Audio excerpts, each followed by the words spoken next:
即係點解咧？即係我好地地咁，我做咩事無啦啦，因為嗰個人死咗，我會咁傷心咧？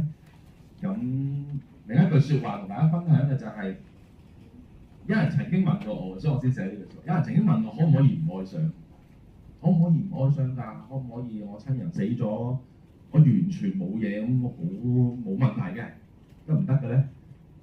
我當時我思考完我就寫咗呢句説話，就係、我覺得好難，冇人可以逃避死亡帶嚟嘅哀傷，除咗一種人就係從來冇經歷過愛，即係簡單嚟講，你從來冇愛過嗰個死者咯。